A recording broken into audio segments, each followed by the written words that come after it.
बात करने वाले हैं यस बैंक स्टॉक के बारे में।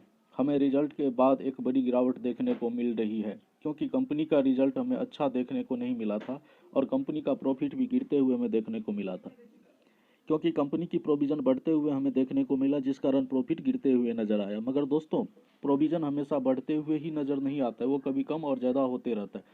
प्रोविज़न एक ट्रेंड के अनुसार कभी नहीं चलता है कि बढ़ रहा है तो बढ़ता ही जाएगा।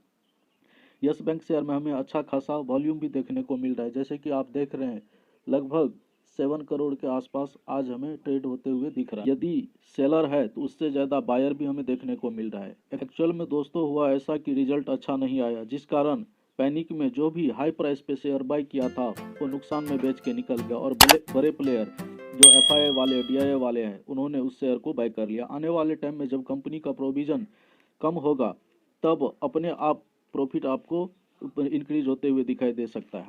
इसीलिए मंडे की बात करें तो yes bank share gap down open हुआ और रिटेल इन्वेस्टर डर से अपना शेयर बेच दिया और बड़े प्लेयर जो था वो इसी टाइम का इंतजार कर रहा था और वो उसने सारे शेयर बाय कर लिए। वैसे भी किसी कंपनी की रिजल्ट का इम्पैक्ट कुछ ही दिन हमें देखने को मिलता है, जैसे कि अभी आप देख रहे हैं प्रीवियस क्लोजिंग 18.15 की थी और आज की ओपनिंग 18.20 और अभी 18.25 की प्राइस पे ट्रेड कर रहा है। आप देख रहे हैं कि यस बैंक शेयर से रिलेटेड हमें डेली कुछ ना कुछ नया न्यूज़ निकल के सामने आते हुए दिखाई दे रहा है, जैसे कि आप देख रहे हैं कि ये Q3 रिजल्ट से रिलेटेड न्यूज़ है जिसमें दिखा रहा है कि यस बैंक शेयर की जो रिजल्ट थी वो मिली जुली रही।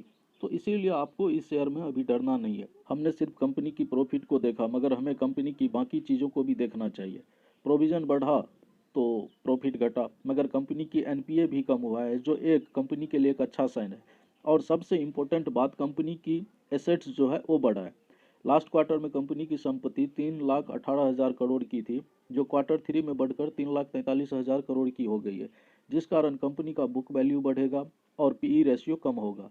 यस बैंक में सारे के सारे निगेटिव पॉइंट नहीं है, बहुत सारे अच्छे पॉइंट भी हमें देखने को मिल रहे हैं। अगर हम कंपनी की कुछ फाइनेंशियल डेटा को देखेंगे तो आप देखेंगे कि कंपनी का मार्केट कैप जो है 52,000 करोड़ की हो गई है और कंपनी की रेवेन्यू पर ध्यान दे तो आप देखेंगे कि कंपनी की क्वार्टर एंड क्वार्टर जो है रेवेन्यू वो बढ़ा है।